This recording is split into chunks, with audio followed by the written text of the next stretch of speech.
Great. And who is going to speak? Are you going to put on a skit or a play? Or are you going to a song? Fabulous.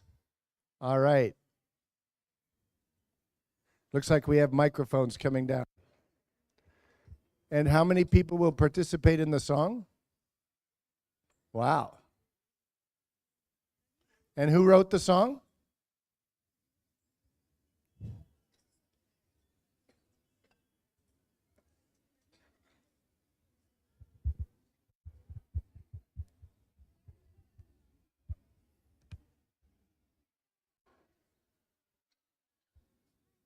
Hi.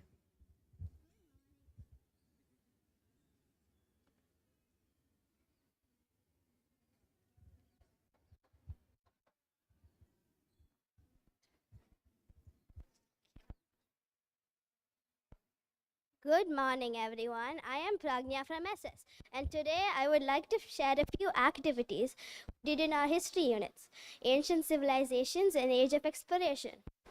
We started off with timelines, which were a huge part of our learning adventure. They helped us see how events lined up in history, like connecting the dots from ancient civilizations to Age of Exploration. We also we dug into primary and secondary sources too, um, learning how historians uncovered the past.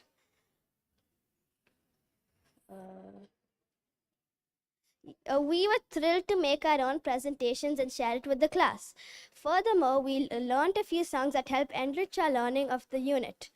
Now the SS Striders will present a song about the pre-Columbian civilizations. Let's welcome them on stage.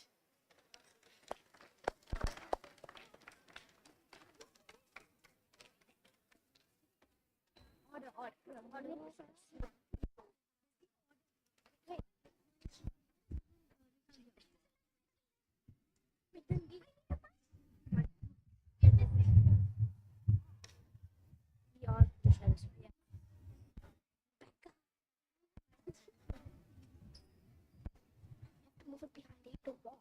Nihal, move it. Move it.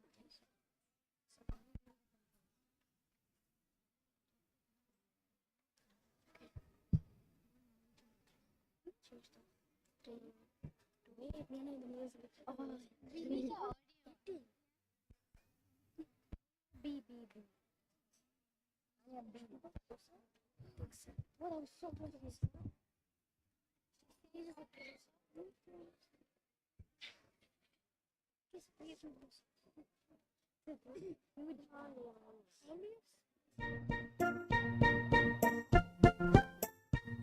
In the Americas, before the Spanish came, three civilizations are remembered for their names.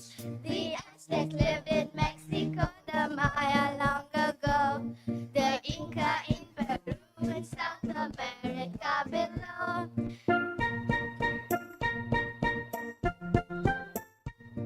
The Aztecs drank chocolate in a pit of brew, and they were ruled by kings, Montezuma's 1 and 2. The Aztecs lived in Mexico, the Maya long ago, the Inca in Peru, and South America below. The architects went into decline, leaving many ruined temples made of stone behind.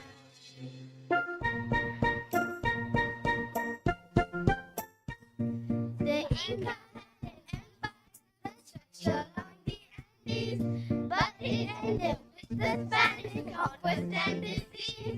The Aztecs lived in Mexico, the Maya long ago, the Inca in Peru, and South America below. Cortez and Pizarro were conquistadors, known for all the death and destruction that they caused. The Aztecs lived in Mexico, the Maya long ago, the Inca in Peru, and South America below. The Aztecs lived in Mexico, the Maya long ago, the Inca in Peru, and South America below.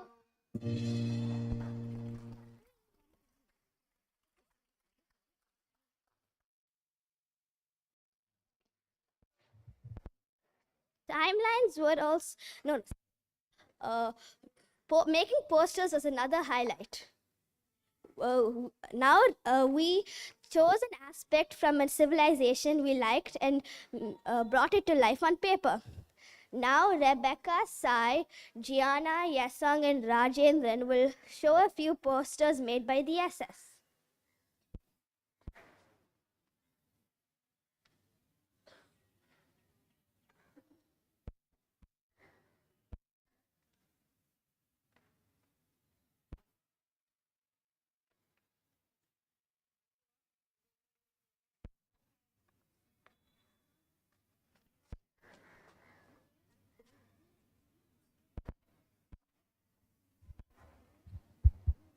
Nice posters. This looks like Rome. Am I correct? Ancient Rome? Yes. And what were some of the features of ancient Rome? They created something. They were super cruel and yeah. They had an amazing sewage system under the streets. They were very good at architecture. What do I see? Oh, there are quite a few poets as well. Is that right? Yes. And a legal system. How interesting. And there's the Colosseum. And look at all those paving stones. Very interesting. Oh, and you've put together a poster about Augustus. Tell me a little bit about Augustus. He was a person who changed Rome. He was the person who like like put like He was an emperor, right? So what does that make Rome if he was the emperor? What did Rome become? it became a better place for the people who lived in Rome when he became an emperor. Interesting. It became an empire, right? Okay, great. What else do we see about Augustus Caesar? He was idolized by many Romans. He rebuilt Rome with roads, highways, aqueducts, temples, etc. And you guys all did Rome? Yeah? Anything else you want to say about Rome? Oh, Rome turned to Christianity, is that right? When did that happen? It was during the 312 AD, during the Battle of the Mevenian Bridge. I see. Anything else you want to tell me about Rome? What about the architecture? Have any of you ever been to Rome? No? Would you like to go? Would you like to go to Rome? Maybe? You don't want to go right now, huh? Okay. Look, look at all those wars of ancient Rome too. Okay, thank you so much. So you studied Rome or the Americas or both? We studied a lot actually. We studied ancient Rome. We studied all the ancient civilizations and then the age of exploration. Okay, great. Thank you so much for sharing. Those are very nice posters, okay? Thanks a lot. All right. Okay, congratulations to the Soaring Seagulls. Thank you for your presentation on history. I think we have at least one more person's going to share.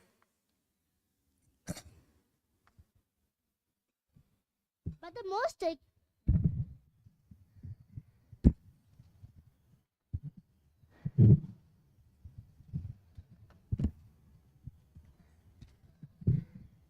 But the most exciting part was when we put ourselves in the shoes of ancient civilizations. We talked about their daily lives, imagining what it was like to live back then. It was like time traveling with our pens.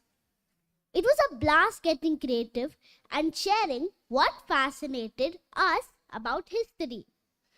Now Kriti and Vivian will share their day in an ancient civilization.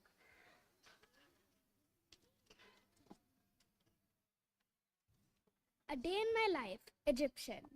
I woke up to another day of hustle and bustle of the city of ancient Egypt. As a young woman tax collector, I was greeted by the stunning view of the Nile's water glistening against the sun that was shooting its strong rays at me. I quickly got up and slipped into my calasiris, a plain sheath dress, and enjoyed a delectable breakfast of dried fruits and almonds.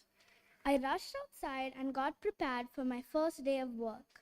Just a few days ago, the Pharaoh had appointed me as a minister called a vizier and gave me the responsibility to act as a tax supervisor.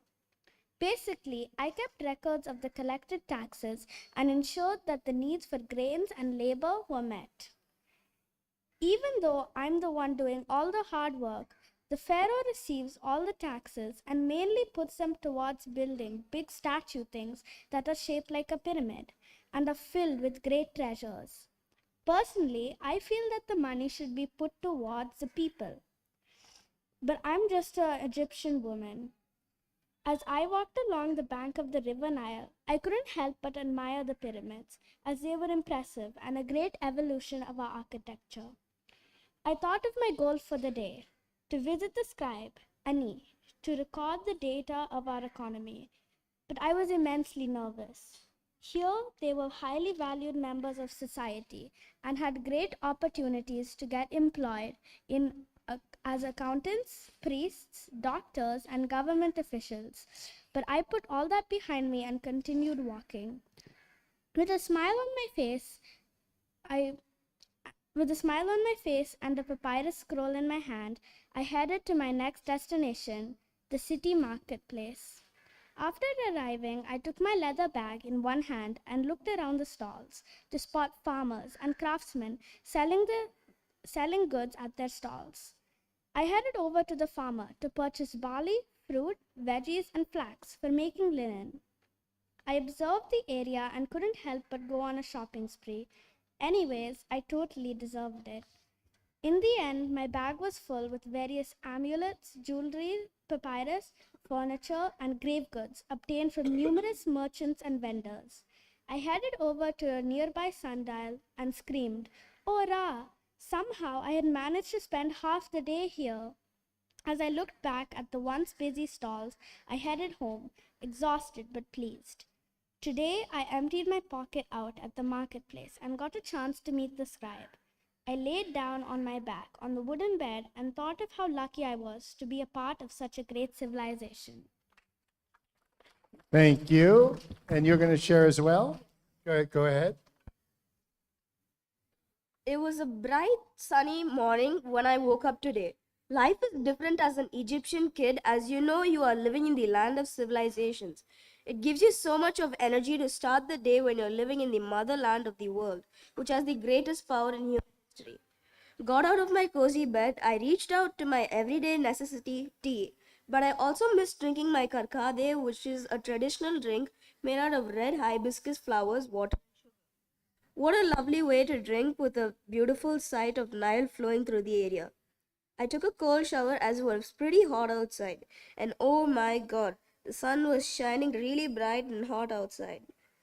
I wore a linen galibaya outside so that it reflected heat off and lets my skin breathe. I had my favorite breakfast which is full of nutritious beans and eggs. I know this is what is needed as fulfilling breakfast to hand the hot and long the day ahead. As I left my house, I had to stop for a minute to look at the amazing medieval architect who've designed many manor houses and castles here. Walking on the streets here, we realize that there is so much of diverse environment here, starting from the waters of the Nile River and Mediterranean Sea to the harsh climate of Sahara. It has it all. As you keep walking, you notice the people are using wheeled chariots and ships for traveling from one place to another. We actually don't have roads to travel around the empire. Just in my thought, I have always wanted to learn and write hieroglyphics at the age of 11, but only scribes can write on papyrus, which is used to make paper. Plus, scribes only write for pharaohs. When the sun was about to set, when I saw slaves building a pyramid for the youngest pharaoh, Tutankhamun, few other slaves were mummifying his body for the afterlife. Now I had to head back home, and I had a very eventful day. It was so interesting to look at the different aspects of Egyptian civilization. I had a comforting dinner with my family and spent some quality time with them. I thank God I thank the sun god Ra for giving me a beautiful and content life. Pray to God to bless my future life in this ancient Egyptian empire. Thank you. Thank you very much. And thanks to all the soaring seagulls. Today we learned about the Incas, the Mayas, the Egyptians, the Romans, the Aztecs, and Inca. the Incas. Okay. Anything else? We also learned about the aspects like the posters they made and the aspects and the features of the different civilizations. Did you learn anything about some ancient Indian civilizations, or is that a different unit? That's a different unit. I see. And did you enjoy studying history? A lot. What's the best part about studying history? That that we know what happened in the past and we can take the decisions on our own. Very well done. Thank you so much for sharing, and thanks to all the soaring seagulls. Okay?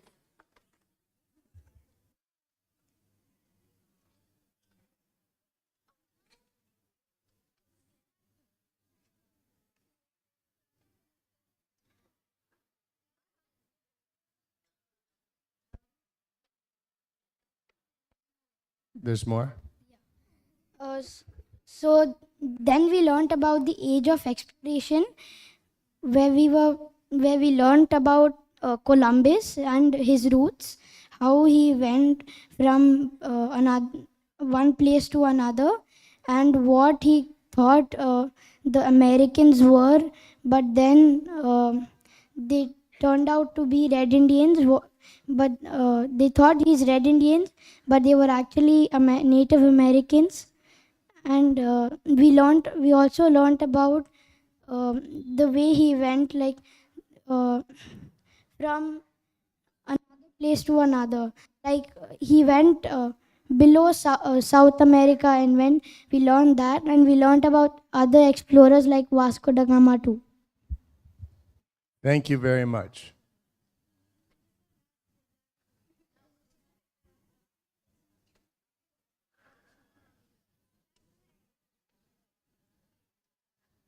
Yes?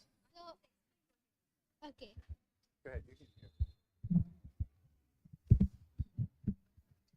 So, as we were learning about the age of exploration, we also did an activity where we imagined what it would be like if Columbus invited us to join him on his voyage. So, we made some poems, mind maps, or other small things explaining how we would have felt and what we would have done. So, Dhriti, Aditi, Nidhi, and Advait and I are going to share about what we did during that class. So can you help me? That's fine. That's fine. Okay.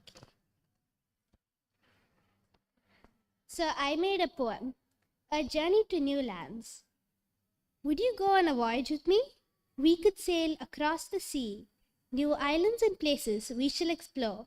Once you taste this freedom, you will want more. I think for a moment and I say, I will accompany you on your way. I want gold, God, and glory, plus my own weight in spice and money. The conditions on my ship are rather grim, and the chance of surviving are quite slim, but the freedom of adventure calls, and it will be worth it all. And I know there's no turning back, so what I think of as I pack isn't the worry, what if I fail, but the belief that I live to tell the tale. Very nice.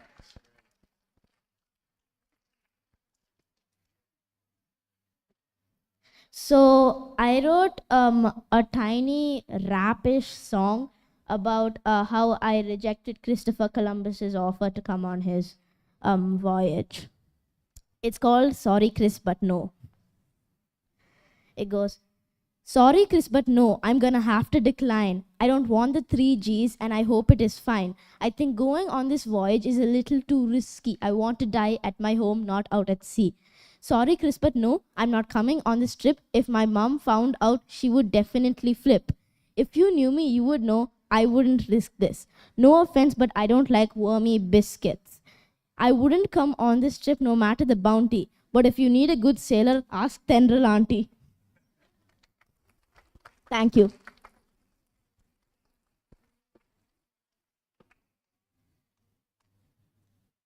A voyage around the world.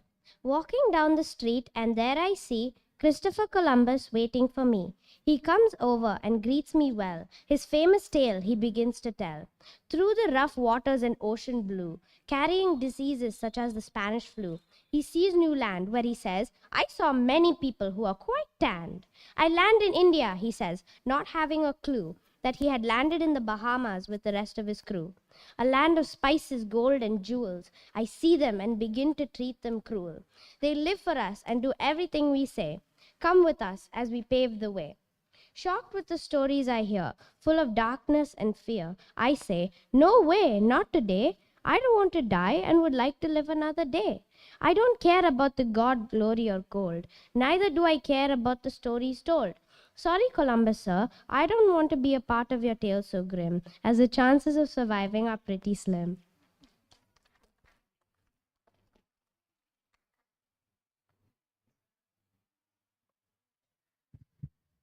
Dear Christopher Columbus, I received your letter, and yes, I would love to come on the voyage. I would love to come on your voyage because I want the 3 Gs: God, glory, and gold. With glory, I could be the most famous person in town. And with God, I could be so lucky. And with gold, I would build a time machine and travel to the 21st century. And with the gold, I would buy a Bugatti Chiron and become a top G. Thank you.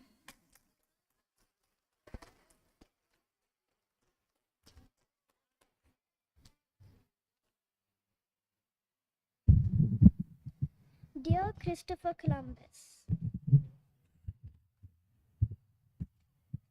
Dear Christopher Columbus, I'd rather not come on this voyage with you because there's not many chances of surviving. There's shortage of food, we could get very ill, there's no supplies for injuries, and it's not 100% safe. Many people in one ship could get diseases, there's many chances of crashing, and even though I'll get God, gold, and glory, I'd rather not come on this voyage with you. So Christopher Columbus set out his letters. He got 2 no's, 1 yes, and 1 maybe, huh? Okay, great. Thank you again for sharing. And that was a lovely presentation from the Soaring Seagulls. Sounds like you really enjoyed your unit on history, ancient civilizations, and the age of exploration. Now we have some students from grades, it looks like 6, 7, 8, and 9, who are going to tell us a little bit about the Art Symposium and KC Art Then and Now. Please come up.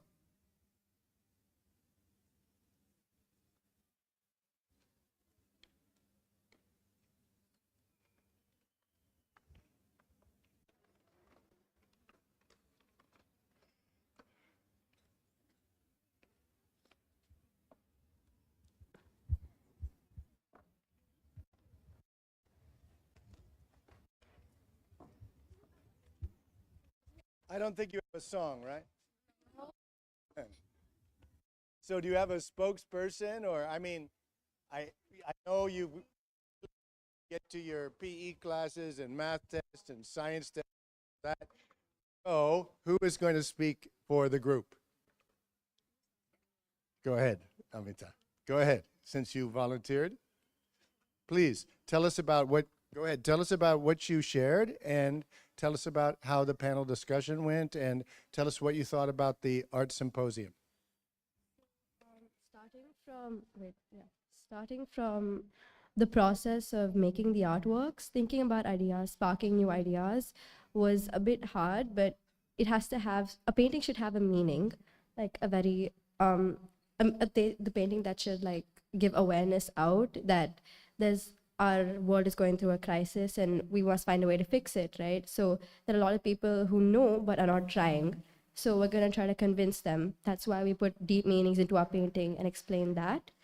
And once we like displayed our paintings, I think we were all very happy with our end result because everything came out perfectly. Me and Sai were under a time strain because we couldn't finish it.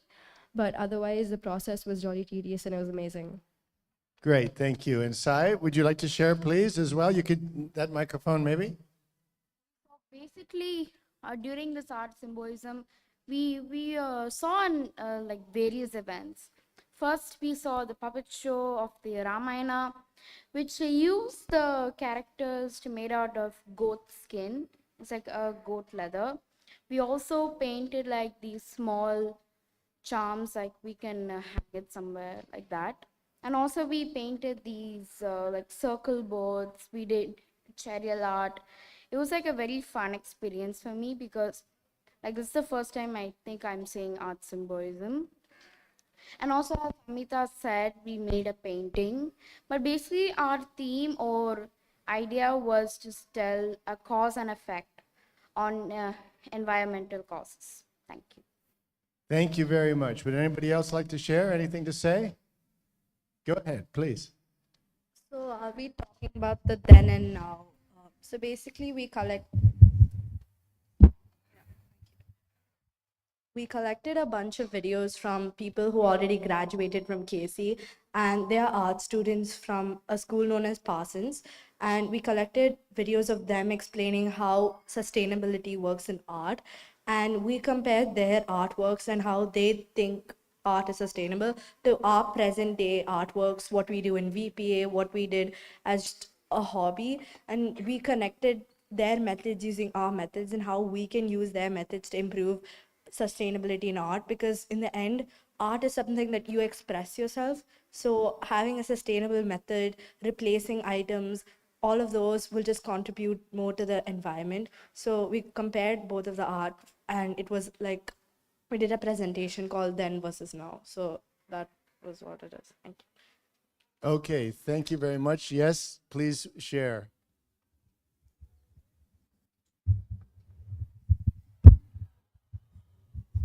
So the art symposium was a very fun and collaborative activity where parents, family members, friends could all do the art. And my parents and I did the chariot art by Anjana Pakhande. We did it because it was I love doing art and I love painting small details, and it was very fun for me to make more intricate details. Wow, very well said. Okay, that's a great way to finish up today. I love making art and I love painting details, and you enjoyed the chariot intricate details. Thank you very much, artists, and I hope you continue to enjoy art. Thank you so much for all the beautiful artwork that's all over the school, and we really enjoy it. It makes the school so much more colorful and so much more enjoyable and a happy place to be. So please continue producing the art, and thank you so much for sharing today, and I look forward to another great art symposium next year. Okay? Have a good day. Have a good week ahead, all of you. And thanks again to the Soaring Seagulls for sharing, and I wish you all a very good week ahead. We have only a 4-day week this week, as Good Friday is coming on Friday, so we have a holiday on Friday, and